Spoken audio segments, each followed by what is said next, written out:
اللہ تعالیٰ اپنی مخلوق پر کس قدر مہربان ہے، کیسے کیسے آسائش کے سامان مہیا کیے ہیں، انواع اقسام کے رزق ہمارے لیے پیدا کیے ہیں کہ انسان کی عقل دنگ رہ جاتی ہے۔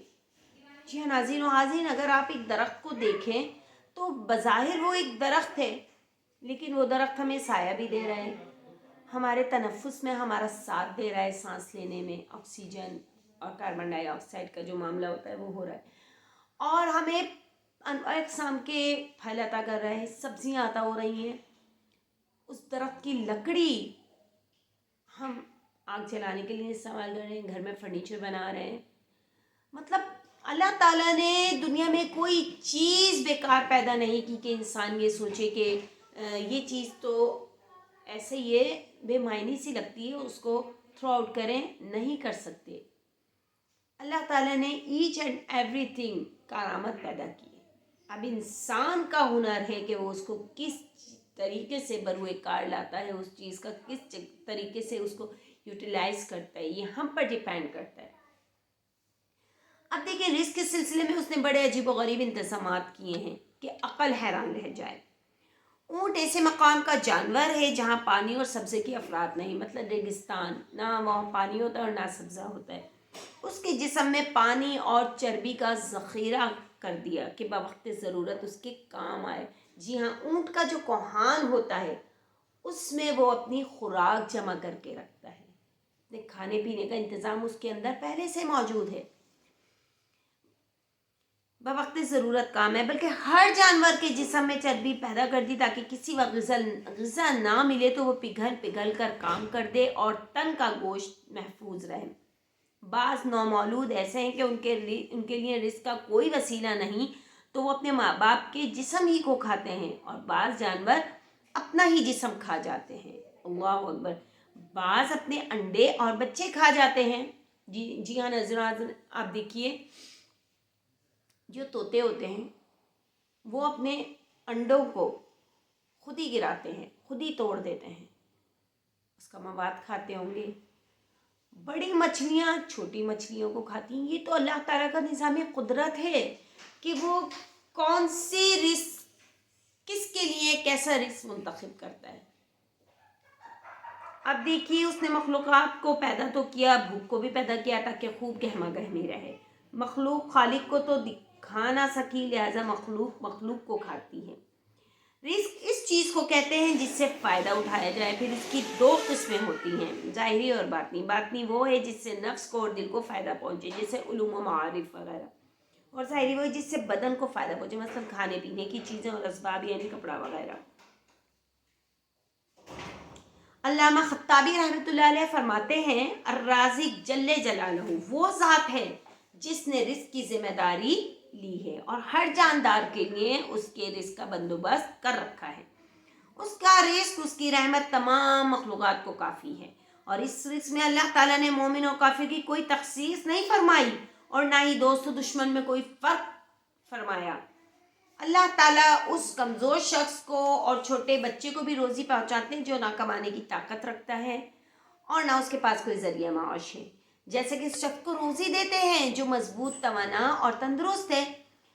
اللہ سبحانہ تعالیٰ کا ارشاد ہے، ترجمہ، اور بہت سے جانور ہیں جو اپنی روزی اٹھائے پھرتے ہیں، ان سب کو اور تمہیں بھی اللہ تعالیٰ ہی روزی دیتا ہے۔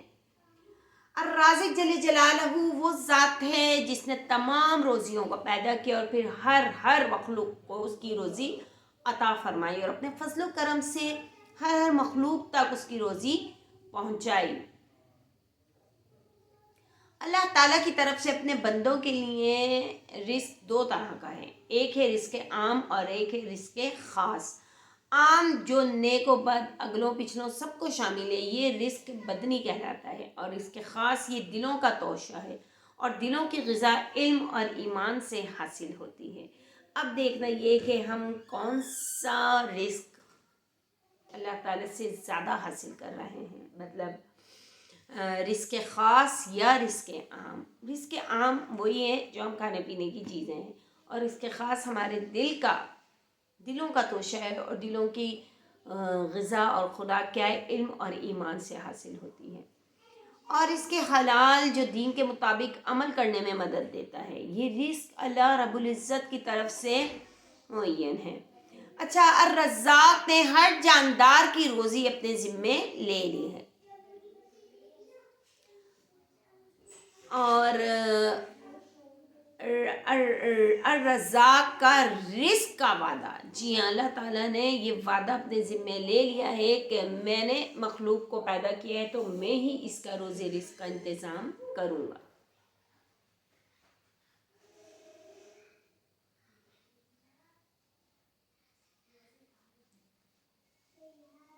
اسی طریقے سے یہ جب رسول پاک صلی اللہ علیہ وسلم کے ایک واقعہ بیان کرتی ہوں میں کہ امام قرطبی رحمۃ اللہ علیہ نے اس مذکورہ آیت کے تحت ابو موسیٰ اور ابو مالک وغیرہ قبیلہ اشعریین کا ایک واقعہ ذکر کیا ہے کہ یہ لوگ ہجرت کر کے مدینہ طیبہ پہنچے تو جو کچھ توشہ اور کھانے پینے کا سامان ان کے پاس تھا وہ ختم ہو گیا۔ انہوں نے اپنا ایک آدمی حضرت صلی اللہ علیہ وسلم کی خدمت میں اس غرض سے بھیجا کہ ان کے کھانے وغیرہ کا کچھ انتظام فرما دیں۔ یہ شخص رسول اللہ صلی اللہ علیہ وسلم کے دروازے تک پہنچا تو اندر سے تلاوت کی آواز آئی۔ رسول پاک صلی اللہ علیہ وسلم یہ تلاوت فرما رہے تھے، وَمَا مِن دَابَّةٍ فِي الْأَرْضِ إِلَّا عَلَى اللَّهِ رِزْقُهَا۔ اس شخص کو یہ آیت سن کر خیال آیا کہ اللہ تعالیٰ نے سب جانداروں کا رزق اپنے ذمے لے لیا ہے تو پھر اشرے بھی اللہ تعالیٰ کے نزدیک دوسرے جانوروں سے گئے گزرے نہیں، وہ ضرور ہمیں بھی رزق دے گا۔ یہ خیال کر کے وہیں سے واپس ہو گیا۔ آپ صلی اللہ علیہ وسلم کے دروازے سے وہ پلٹ گئے۔ حضرت صلی اللہ علیہ وسلم کو اپنا کچھ حال نہیں بتلایا، واپس جا کر اپنے ساتھیوں سے کہا کہ خوش ہو جاؤ، تمہارے لیے اللہ جل جلالہ کی مدد آ رہی ہے۔ اس کی جو اشعری ساتھیوں نے یہ مطلب سمجھا کہ ان کے قاصد نے حسب مشورہ حضور پاک صلی اللہ علیہ وسلم سے اپنی حاجت کا ذکر کیا ہے اور آپ صلی اللہ علیہ وسلم نے انتظام کرنے کا وعدہ فرما لیا ہے۔ چنانچہ وہ یہ سوچ کر مطمئن ہو کر بیٹھ گئے۔ وہ ابھی بیٹھے ہی تھے کہ انہوں نے دیکھا کہ دو آدمی ایک بہت بڑا پیالہ ہے اس میں گوشت اور روٹیوں سے بھرا ہوا اٹھا لا رہے ہیں۔ ایک بڑا برتن ہوتا ہے جسے تسلا یا سینی کہتے ہیں۔ لانے والوں نے یہ کھانا اشرین کو دے دیا، انہوں نے خوب شکم سیر ہو کر کھایا، پھر بھی بچا رہا تو ان لوگوں نے یہ مناسب سمجھا کہ باقی کھانا حضرت صلی اللہ علیہ وسلم کے ہم پاس واپس بھیج دیں، آپ کو اپنی ضرورت میں صرف فرما دیں۔ اپنے دو آدمیوں کو یہ کھانا دے کر آپ صلی اللہ علیہ وسلم کے پاس بھیج دیا۔ اس کے بعد یہ سب حضرات حضرت صلی اللہ علیہ وسلم کی خدمت میں حاضر ہوئے اور عرض کیا کہ یا رسول اللہ صلی اللہ علیہ وسلم، آپ کا بھیجا ہوا کھانا بہت زیادہ اور بہت نفیس و لذیذ تھا۔ آپ صلی اللہ علیہ وسلم نے فرمایا، میں نے تو کوئی کھانا نہیں بھیجا، مطلب آپ صلی اللہ علیہ وسلم نے تو کوئی کھانا نہیں بھیجا تھا، وہ جو بندہ گیا تھا وہ تو واپس پلٹ کر آ گیا تھا آپ کی تلاوت سن کر، جس کا ترجمہ یہی تھا کہ آپ نے اپنی ذمہ داری خود روزی رزق کا انتظام اللہ فرماتا ہے۔ تب انہوں نے پورا واقعہ عرض کیا کہ ہم نے فلاں آدمی کو آپ کے پاس بھیجا تھا، اس نے واپس آ کر یہ جواب دیا جس سے ہم نے سمجھا کہ کھانا آپ نے بھیجا ہے۔ یہ سن کر صلی اللہ علیہ وسلم نے فرمایا، یہ رزق اللہ پاک نے تمہیں عطا فرمایا تھا۔ سبحان اللہ، سبحان اللہ، مطلب اللہ تعالیٰ کی طرف سے وہ رزق عطا ہوا تھا انہیں، وہ کوئی کسی نے نہیں بھیجا تھا۔ مطلب اس کا عقیدہ بندے کا وہ تلاوت سن کر اتنا پختہ ہو گیا تھا کہ اس نے بولا میں آپ صلی اللہ علیہ وسلم سے کیوں مانگوں، تو جس کو پوری کائنات کو جو روزی دینے والا ہے، میں تو پھر ٹھیک ہے اللہ تعالیٰ ہی ہمارے روزی رزق کا انتظام فرمائیں گے۔ تو ابھی بعض روایت میں آتا ہے کہ جس وقت حضرت موسیٰ علیہ السلام آگ کی تلاش میں کوہ طور پر پہنچے اور وہاں آگ کے بجائے تجلیات الہی سامنے آئی اور ان کو نبوت اور رسالت عطا ہو کر فرعون اور اس کی قوم کی ہدایت کے لیے مصر جانے کا حکم ملا، تو طبعی طور پر خیال آیا کہ میں اپنی زوجہ کو جنگل میں تنہا چھوڑ کر آیا ہوں، اس کی کفالت کون کرے گا؟ اس بنا پر ان کے دل کی تسلی کے لیے حق تعالیٰ نے موسیٰ علیہ السلام کو حکم دیا کہ سامنے پڑی ہوئی پتھر کی چٹان پر لاٹھی مارے۔ انہوں نے تعمیل حکم کی تو یہ چٹان پھٹ کر اس کے اندر سے ایک دوسرا پتھر برآمد ہوا۔ حکم ہوا اس پر بھی لاٹھی مارے۔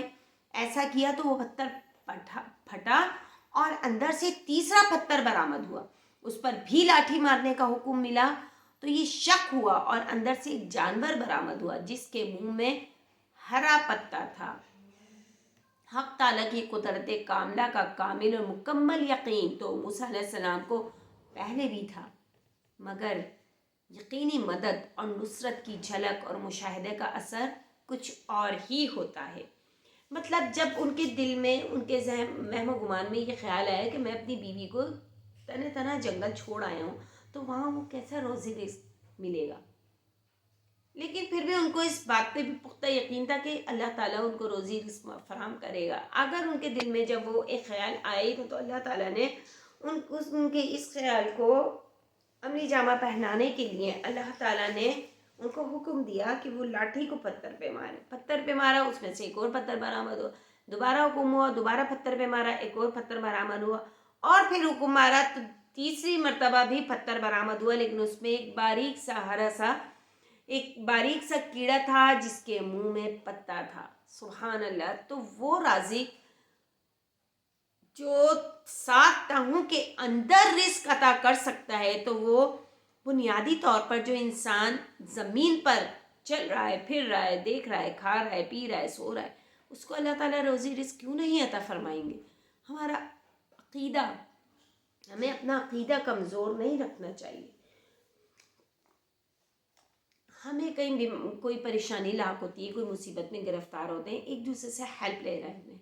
ارے سیدھا سادہ طریقہ ہے، جہاں نماز بچھائیے، اللہ تعالیٰ سے مدد طلب کریں۔ آپ جہاں نماز سے اٹھنے بھی نہیں پائیں گے کہ آپ کی مدد آپ پہنچے گی، آپ کی وہ جو پریشانی ہے وہ سالو ہو جائے گی، آپ کو سولوشن مل جائے گا، وہ چاہے کسی بھی صورت میں ہو سکتا ہے۔ ناظرین، یہ چیز تو بے انتہا طور پہ میری لائف میں گزری ہے کہ جب میں کبھی پریشانی میں مبتلا ہوئی ہوں اور جب کچھ نہیں سمجھ میں آتا تو یا تو قرآن پاک کی تلاوت کر لیں یا پھر نماز کی جانب آ جاتے ہیں اور اللہ تعالیٰ سے گڑ گڑا کر مانگتے ہیں، دعائیں کرتے ہیں، اللہ تعالیٰ تیرے سوا کوئی آسرا نہیں ہے، تو ہی ہمارا مددگار ہے، تو مجھے اس مشکل سے، اس بیماری سے، اس مشکل سے نجات دلا دے۔ آپ یقین کریں، بے شک اللہ تعالیٰ دوسرے بندوں سے ہی وہ کام کرواتا ہے، لیکن ہم ان بندوں کے سامنے بیگ نہیں ہوتے۔ اللہ تعالیٰ ایسے انتظامات فرما دیتا ہے کہ وسیلے بنا دیتا ہے، ہمارا کام بھی ہو جاتا ہے، اور اللہ تعالیٰ کی قدرت، اس کی شان کہ وہ خود ہمارا انتظام کر دیتا ہے۔ سبحان اللہ، سبحانہ۔ تو یہ اللہ تعالیٰ نے جو ہے روزی رزق کا ذمہ اپنے ہی لیا ہے۔ اب انسان وہ روزی رزق دینے والے ہیں، کبھی روزی اسباب کے موافق ہوتے ہیں، کبھی روزی ایسی جگہ سے دیتے ہیں جہاں سے روزی رزق کا وہم و گمان بھی نہیں ہوتا۔ اللہ تعالیٰ فرماتا ہے جو شخص اللہ سے ڈرتا ہے، اللہ اس کے لیے مضرتوں سے نجات کی شکل دیتا ہے اور اس کو ایسی جگہ سے رزق پہنچاتا ہے جہاں اس کا وہم و گمان بھی نہیں ہوتا۔ تقویٰ یعنی گناہوں سے ڈرنے اور بچنے کا انتظام کرنے، اور گناہ ہو جائے تو فوراً سچی توبہ استغفار کر لینے سے رازق جل جلالہ ایسی جگہ سے رزق روزی دیتے ہیں کہ انسان کو وہم و گمان میں بھی نہیں ہوتا۔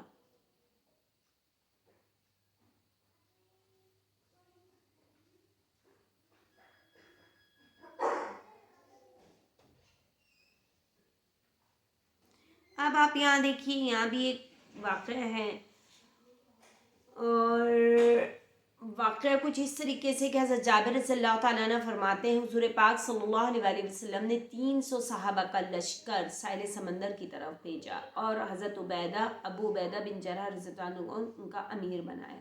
چنانچہ ہم مدینے سے چلے، راستے میں توشہ ختم ہو گیا تو حضرت ابو عبیدہ رضی اللہ تعالیٰ نے حکم دیا کہ لشکر کے تمام توشے جمع کیے جائیں۔ چنانچہ جب تمام توشے جمع ہو گئے تو کھجور کے 2 توشے دان بن گئے۔ حضرت ابو عبیدہ رضی اللہ تعالیٰ عنہ ہمیں ان میں سے تھوڑا تھوڑا روز دیتے رہے، پھر توشے دان بھی ختم ہو گئے اور ہمیں روزانہ صرف 1 کھجور ملنے لگی۔ راوی نے حضرت جابر رضی اللہ عنہ کے شاگرد نے کہا کہ 1 کھجور پر کیسا گزارا ہو سکتا ہے؟ حضرت جابر رضی اللہ عنہ نے فرمایا اس کی قدر اس وقت معلوم ہوئی جب وہ 1 کھجور بھی ملنی بند ہو گئی۔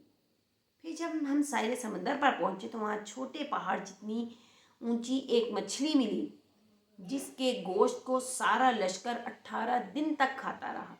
دوسری روایت سے معلوم ہوتا ہے کہ بعض صحابہ 1 ماہ تک کھاتے رہے۔ پھر حضرت ابو عبیدہ نے فرمانے پر اس مچھلی کے 2 کانٹے کھڑے کیے گئے اور ایک اونٹنی پر کجا وہ رکھا گیا۔ پھر وہ اونٹنی ان کانٹوں کے نیچے سے گزری اور اس کا سر یا کوہان کانٹوں کو نہ لگا۔ سبحان اللہ۔